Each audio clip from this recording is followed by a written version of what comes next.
Hello friends, അപ്പോൾ ഞാനിന്നൊരു cooking video ആയിട്ടാണ് വന്നിരിക്കുന്നത്. പാസ്തയാണ് കേട്ടോ ട്രൈ ചെയ്യാൻ പോകുന്നത്. ഞാൻ ആദ്യമായിട്ടാണ് കേട്ടോ ഇത് ഉണ്ടാക്കാൻ പോകുന്നത്. അപ്പോൾ പാസ്തയിൽ ഉപ്പിട്ടിട്ട് നന്നായിട്ട് വേവിച്ചെടുക്കുക കേട്ടോ.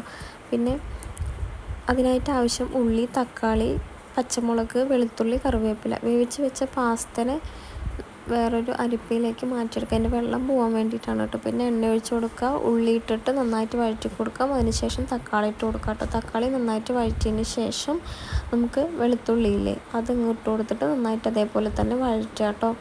എന്നിട്ട് പച്ചമുളക് ഇട്ട് കൊടുക്കാം, കറിവേപ്പില ഇട്ട് കൊടുക്കാം, നന്നായിട്ട് വഴറ്റുക. പച്ചമുളക് ഇട്ട് കൊടുത്തുകൊണ്ട് തന്നെ നമുക്ക് ആവശ്യത്തിനനുസരിച്ച് മുളക് പൊടി ചേർത്താൽ മതി. ഇപ്പോൾ ഞാൻ കുറച്ച് ഇട്ടിട്ടുണ്ട്. നന്നായിട്ട് വഴറ്റിയതിന് ശേഷം ഒരു മുട്ട ഒടിച്ചൊഴിക്കുന്നുണ്ട് കേട്ടോ. ഞാൻ ഒന്ന് വെറൈറ്റി പോലെ നോക്കാമെന്ന് വിചാരിച്ച് ഞാൻ അങ്ങനെ ഒന്ന് ചെയ്തതാണ്. അതിലുള്ള മസാല ഞാൻ യൂസ് ചെയ്തിട്ടില്ല കേട്ടോ. എന്നിട്ട് നന്നായിട്ട് അങ്ങോട്ട് വഴറ്റിയതിന് ശേഷം വേവിച്ച് വെച്ച പാസ്തയില്ലേ അതിന് അതിലേക്ക് ഇട്ട് കൊടുക്കുക കേട്ടോ.